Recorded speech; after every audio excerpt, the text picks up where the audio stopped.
Have you ever stopped to really think about the invisible global story behind the devices you hold in your hand every single day, your iPhone, your laptop? They're just sort of everywhere. Right, Pardon feel me. life, integral. Mm. But where do they truly come from? What's the complex web of relationships underpinning their creation? Today, we're diving deep into exactly that. We're focusing on Apple and its profound, undeniably complex relationship with China. That's a huge topic. It really is. Our mission for this deep dive is to unpack the fascinating and sometimes, well, startling insights from Patrick McGee's meticulously researched book, Apple in China.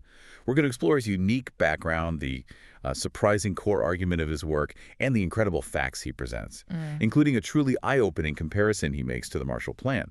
So yeah, prepare for some aha moments that might just shift how you see your tech. Yeah, what's really fascinating here, I think, is how a story that seems to be about just one company's manufacturing choices, it actually becomes a direct lens into these major geopolitical shifts and, fundamental economic realities. So we're going to try and uncover those intricate connections, the unexpected consequences of these decisions, hopefully helping you understand the bigger picture, how it quietly shapes the world you live in, even, like you said, when you're just checking emails on your phone. Okay, so before we delve right into the heart of the book itself, let's get to know the mind behind it, Patrick McGee. What makes him, uniquely qualified to unravel this incredibly complex, often pretty opaque story? Well, Patrick McGee is an award-winning journalist and obviously the author of Apple in China. He's spent a significant chunk of his career, roughly a quarter of his life, actually living and working directly in Asia. A quarter of his life. Wow. He was in Beijing for 5 years, Shanghai for 4, Taipei for a couple of years, plus some time down in Sydney. This kind of deep on-the-ground experience, it isn't just about observing, right? It's about immersion. And that, I think, profoundly shaped his understanding of the region's economic and political landscape. That's an incredible amount of time on the ground. It definitely sounds like he wasn't just, watching from afar. What was it about that direct experience? You mentioned compliance work earlier. Did that give him a different perspective? That's exactly right. It's not just observation. Back in his 20s, he actually started a small company. It focused on audit compliance work, specifically looking into really sensitive issues like child labor across Southeast Asia and mainland China. Really? Yeah. Yeah, so this wasn't theoretical stuff. It gave him firsthand, like granular exposure to the realities of manufacturing, right from the factory floor upwards.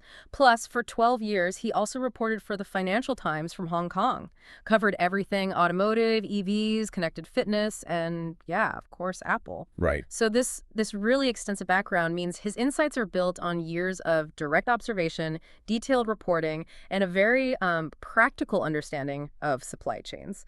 That makes his perspective truly invaluable for this kind of deep dive, I think. Okay, so with that background in mind, how does McGee then tie it all together? What's the central argument, the thesis he's presenting in Apple and China that goes beyond just, the simple statement that Apple makes iPhones in China? Well, he highlights a previously overlooked but absolutely critical group within Apple, their manufacturing design engineers, the MD engineers. MD engineers. That's right. These highly specialized teams, they wouldn't just supervise, they would consistently fly to Asia, mostly China, to directly train local workforces, meticulously audit processes, and, get this, personally install hundreds of millions and later billions of dollars worth of advanced machinery. Billions in other people's factories. Exactly. All within other people's factories. So this wasn't Apple simply placing orders, It was about embedding their expertise deep inside the suppliers. That's a fascinating detail. Controlling manufacturing to what he calls, what was it, maniacally obsessive levels? Yeah, that's the phrase. Without actually owning the factories. How do they pull that off, that level of oversight? Were there big hurdles? Well, McGee explains they achieved this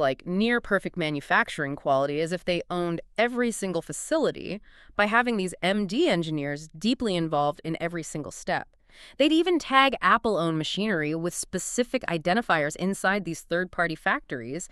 He describes it as achieving unprecedented control. Clever. Very. And the genius of it, really, was gaining all that control without the massive burden of direct ownership, managing labor forces or having to pay workers when they weren't actually building Apple products. Right, that makes sense. Huge flexibility. Exactly. And that strategy, according to McGee, was absolutely instrumental in propelling Apple to become the, $3 trillion company it is today. It gave them immense flexibility and scaling capabilities nobody else had. That distinction is incredibly important. But, okay, McGee takes it further. He reveals this significant geopolitical element to the strategy that honestly was a real eye-opener for me when I read it. What was that? That unintended consequence of this deep integration. Well, what's truly unsettling, as McGee argues it, is that by concentrating so much investment and transferring so much industrial know-how specifically to China, Apple inadvertently contributed to what he calls the hollowing out of American industry. Right. And maybe even more consequentially, they were, in his words, effectively up-arming what eventually became, from a geopolitical standpoint, a significant rival. Up-arming. That's a strong phrase. It is. And you have to remember, back in the 2000s, there was this widespread U.S. consensus, this belief that increasing trade with China would naturally foster democracy, more open markets. I remember that thinking. Yeah, but that fundamental dynamic shifted dramatically once Xi Jinping came into office in 2013. He started steering China in a much more belligerent direction, as McGee puts it. And that fundamentally altered the whole geopolitical landscape. Okay, so the very skills, the capabilities Apple helped build and hone, now being leveraged in unexpected ways, potentially against U.S. interests. And this wasn't just a simple tech transfer, right? There was a political game being played too. Oh yeah, that's where the story gets even more complicated. Initially, Apple apparently lacked much political savvy in China. They actually outsourced their critical government relationships to their main manufacturing partner, Foxconn. That outsourced government relations to Foxconn. And Foxconn, in turn, masterfully leveraged Apple's huge orders to secure incredible benefits from the Chinese government. Things like free machinery, prime land, even like organized labor brought in from China's rural areas. Wow. But then around 2016, 2017, Apple started developing its own counter-narrative, basically trying to placate Chinese officials directly. They essentially framed their massive operations as a direct contribution to China's own goals, like Made in China 2025 and indigenous innovation. Right, Made in China 2025, that's China's big plan to become a global leader in high-tech manufacturing, less reliant on foreign tech. Precisely. And the irony, as McGee really powerfully illustrates, is that Chinese companies quickly realized working directly with Apple wasn't just about assembly lines. It was the best possible way to rapidly boost their own innovation. Like a masterclass. Exactly. Learning cutting-edge processes, gaining invaluable experiential know-how, as he calls it. So now, fast forward, China can produce its own highly advanced devices, like the Huawei Mate X, with industrial design, product design developed almost entirely within China. They're leveraging the very capabilities honed through years of working with Apple. Which puts Apple in a tricky spot. A very difficult position, with, as McGee sees it, really no clear plan B outside of China. Partly because China now controls that deep experiential know-how, and get this, even reportedly refuses visas for the specific, highly trained engineers Apple would need to replicate these complex operations elsewhere. Refuses visas? Yeah. Seriously? So it's not just about moving factories, it's about moving an entire ecosystem of skill and institutional memory that's been built up over decades. Patrick McGee's argument is incredibly compelling. It really makes you wonder, what kind of specific details did he uncover, and what was his approach? He said 150 interviews. For a 400-page book he calls non-polemical neutral. Yeah, his research is exceptionally thorough, drawing from, like you said, around 150 interviews to build this narrative. His methodology seems to have primarily involved tracing the journeys of these Apple manufacturing design engineers and meticulously documenting their pivotal role in transferring that specialized knowledge, that technical expertise, to their Chinese partners. He's telling the story through the lens of individuals and their experiences, not just corporate press releases. Right. And what were some of those striking discoveries about Apple's journey in China as he uncovered them? I mean, I imagine there were plenty of surprises along the way, moments where even Apple itself was kind of caught off guard. Oh, absolutely. One striking discovery was just how much Apple initially underestimated the Chinese market. They viewed it as maybe a 5 to 10-year window problem, not really a core long-term strategic pillar. They weren't convinced it would be a major revenue generator. Really? They underestimated China? Yeah. But then, as McGee recounts, iPhone sales just went absolutely wild. Experienced something like 3,000% growth in just 3 years. 3,000%. Yeah, insane growth.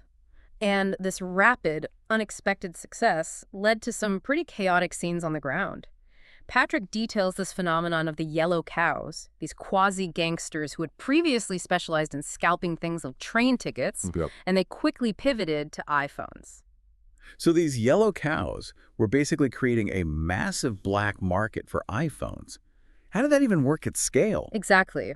They would use fake IDs or literally busloads of people, often brought in from rural areas, to buy up iPhones from the few Apple stores available back then. Then they'd resell them at huge profits, sometimes apparently making more money per iPhone than Apple itself was. Wow, so it wasn't market competition, it was just exploiting the distribution system. Totally.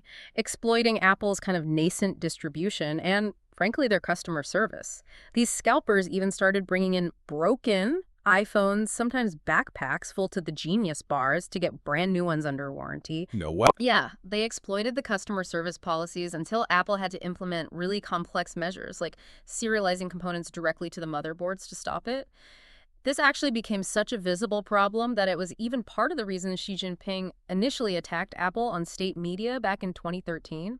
He framed it as Apple treating Chinese consumers unfairly with their warranty differences. Ah, okay, that makes more sense now. And McGee also brilliantly highlights China's other, maybe less talked about secret sauce, its unparalleled scale, and crucially, its rapidity.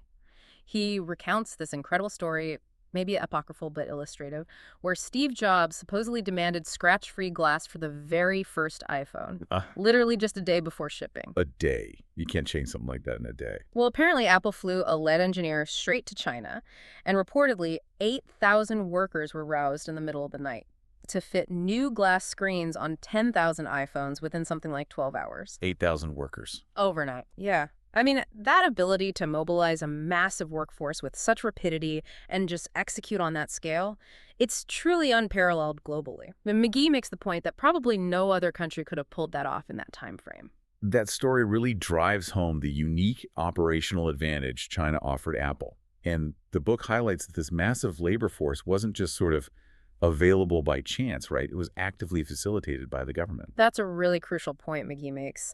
The Chinese government actively facilitated this. They organized what's called a floating population of some 220 million adult workers, often literally driving buses from rural areas directly to these massive factory locations like Zhengzhou, which became known as iPhone City. iPhone City. How many people work there? Tim Cook himself has estimated that up to 3 million people assemble Apple products in China annually, and iPhone City alone could house maybe 500,000 workers at peak times. 3 million people a year just assembling Apple products. Yeah. And this deep integration, built up over decades, means China now possesses this manufacturing juggernaut. It's just orders of magnitude more efficient and capable than anywhere else in the world, according to McGee. Right. And that sheer efficiency makes it incredibly difficult, maybe almost impossible, for Apple to realistically shift high-volume production elsewhere, like India, for example, where, as we mentioned, China's reported refusal to grant visas for those highly specialized trained engineers acts as a significant, maybe strategic barrier. So it's not just the workforce numbers, it's the whole system. Exactly. It's an entire ecosystem of skilled labor, infrastructure, logistics, and that embedded know-how that currently has no equal. Okay, now let's turn to one of the most, frankly, astonishing claims in McGee's book, something that really reshapes how you might view Apple's entire investment in China. You mentioned it briefly earlier, the comparison to the Marshall Plan. Can you unpack that? The scale sounds immense. Yeah, Wow. it's pretty staggering when you look at the numbers McGee presents. He reveals that Tim Cook apparently pledged to invest an astounding $275 billion in China over just 5 years. $275 billion. With a B, yeah. And just for context, McGee points out this figure was over double the cost, adjusted for inflation, of the entire Marshall Plan. Double the Marshall Plan, the plan that rebuilt Western Europe after World War II. That's the one. The plan designed to rebuild the economies of 16 European countries, and Apple's pledge was more than double that, adjusted for inflation. It was also apparently greater than all American and Canadian private investments in China combined at that time. That's hard to even comprehend. Yeah. A single company's investment dwarfing that kind of historic international effort. It really puts it in perspective, doesn't it? And McGee argues this wasn't just money. It was this huge infusion of cutting-edge technology, process expertise, training. It fundamentally would transform China's industrial capabilities in consumer electronics. Wow. So an investment of that magnitude. How did Beijing respond to this colossal pledge from one of the world's most valuable companies? Was it, met with open arms? Gratitude. Well, according to McGee's reporting, despite this immense pledge, Beijing apparently sought to humiliate and humble Tim Cook. forcing him to appear on Chinese state television, literally bowing, and essentially swearing allegiance or pledging commitment to China. They made Tim Cook bow on state TV. That's what McGee reports. It really highlights the complex and often pretty one-sided power dynamics at play between the Chinese government and even the largest multinational corporations.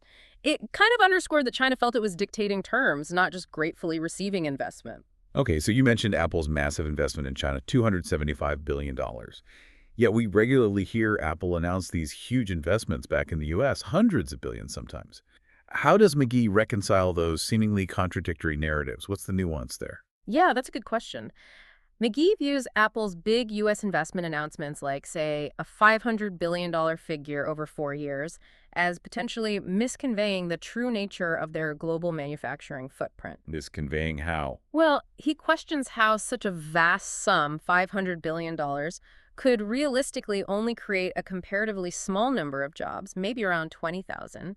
He suggests the bulk of that money isn't actually going into high-volume manufacturing roles in the U.S. So maybe R&D, data centers, that kind of thing. Exactly. And apparently the U.S. Commerce Secretary Howard Lutnick even clarified that these sorts of jobs would be for things like fixing the robots involved in automation or high-end R&D, not direct assembly line work. Yeah. So McGee's core argument remains that America simply cannot compete with China on the scale required for mass manufacturing consumer electronics like iPhones. For fundamental reasons? Higher wages, sure, but also the lack of that dense, adaptable, floating population like you find in Zhengzhou's iPhone City with its 500,000 workers. And maybe even a cultural unwillingness in the U.S. for those kinds of highly repetitive assembly jobs on such a massive scale. So even things like tariffs wouldn't fix that fundamental difference. He contends that even a significant, say, 25% tariff won't fundamentally change that underlying economic and logistical reality. The infrastructure, the specific know-how, that massive experienced labor pool built over decades in China, it just isn't replicable overnight or maybe ever elsewhere at the same cost and efficiency. Right. This deep dive into Patrick McGee's Apple in China has certainly been, well, an eye-opener for me. It's really clear that Apple's relentless pursuit of efficiency and scale led to this absolutely unprecedented level of investment and knowledge transfer in China, a strategy that, as McGee reveals, had these profound and definitely sometimes unintended consequences on a truly global scale. Yeah, what's truly fascinating here, I think, is how that, quarter century of investment, particularly in manufacturing design and literally millions of workers, ultimately created this incredibly powerful industrial juggernaut in China. It's such a compelling case study of how these corporate decisions, often driven by core economic incentives like efficiency and profit, can have these profound long-term geopolitical impacts that just resonate far beyond the company's balance sheets, unintended consequences writ large. So what does this all mean for you, the listener, as you navigate our increasingly interconnected world? Well, I think it fundamentally changes how we might view the supply chains behind our most common everyday devices.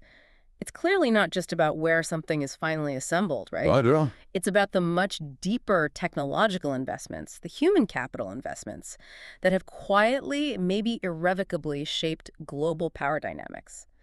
Understanding this really intricate relationship, I think, offers a crucial perspective on the complexities of today's world. It definitely makes you think a bit differently about what's truly at stake every time you pick up your smartphone.